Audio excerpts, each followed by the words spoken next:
ورحمة الله وبركاته.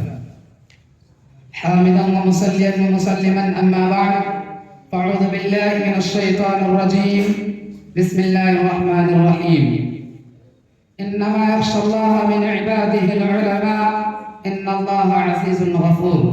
وقال النبي صلى الله عليه وسلم: العلماء ورثة الأنبياء. استاذ محترم حکم صاحبان اور ہم سفر علمی ساتھیوں، موضوع خطابت ہے علم اور علماء سے دوری ایک فتنہ۔ حسین خوابوں کی رنگین تعبیر رکھنا، حسین خوابوں کی رنگین تعبیر رکھنا، میرے دل میں حق کی تحریر رکھنا، سن کر جسے ہر باطل لرز اٹھے، سن کر جسے ہر باطل لرز اٹھے، یا رب میری زباں پر وہ تاثیر رکھنا۔ محترم سامعین، یہ ایک مسلمہ حقیقت ہے کہ آج مسلم قوم کی ذلت و رسوائی کا سبب علم دین سے دوری ہے، چونکہ یہی وہ دولت ہے جس نے ضلالت و گمراہی کی گھٹا ٹوپ تاریکیوں میں پڑے ہوئے انسانوں کو ہدایت کی روشنی کا پروانہ عطا کیا۔ یہی وہ علم ہے جس نے علماء کو یرفع اللہ الذین آمنوا منکم والذین اوتوا العلم درجات کا مستحق بنایا۔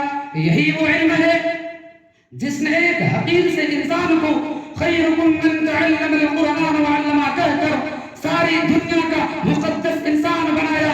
یہی وجہ ہے کہ امام کائنات جناب آقا محمد رسول اللہ صلی اللہ علیہ وسلم پر رب نے جو سب سے پہلی وحی نازل کی، اس میں علم حاصل کرنے کا حکم دیا۔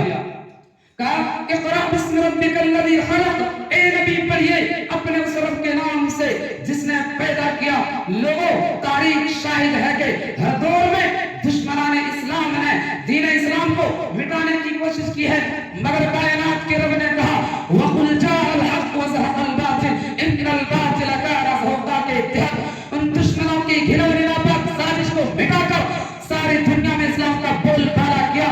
اور جب ان دشمنوں نے یہ دیکھا کہ اسلام مٹنے والا نہیں ہے تو انہوں نے باشندگان اسلام کے خلاف مختلف قسم کے حربوں کو اپنایا اور مسلمانوں کو علم اور علماء سے دور کرنے کی سازش رچی، کیونکہ انہیں اس بات کا علم ہے کہ علماء اس دن کے سچے مجاہد ہیں جو مسلمانوں کے سینوں میں ایمان کی روشنی کو جلاتے ہیں۔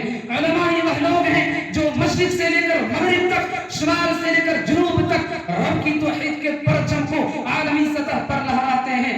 علماء یہ وہ لوگ ہیں جن کے بارے میں رب کائنات نے کہا شہید اللہ انہ لا الہ الا ہو والملائکۃ اولو العلم قائما بالقسط کہہ کر اپنے توحید پر گواہ بنایا۔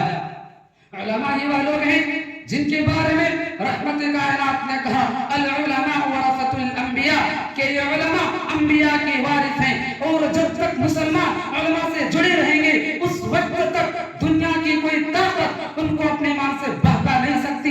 اسی لیے ان ظالموں نے مسلمانوں کے ذہنوں میں یہ فکر بٹھا دی کہ اگر دنیا میں آگے بڑھنا ہے، اگر دنیا میں ترقی کرنا ہے تو ہماری جدید تعلیم کو اپناؤ۔ لیکن افسوس سچ افسوس، آج کا نام نہاد مسلمان ان ظالموں کے فتنوں کا شکار ہو کر، ان کے حربوں کا شکار ہو کر علماء سے دور ہو گیا۔ اتنا ہی نہیں بلکہ علماء سے بغض رکھنا، علماء پر طعن و تشنیع کرنا، چغلی کرنا، علماء پر زبان درازی کرنا آج مسلمانوں کا شیوا بن چکا ہے۔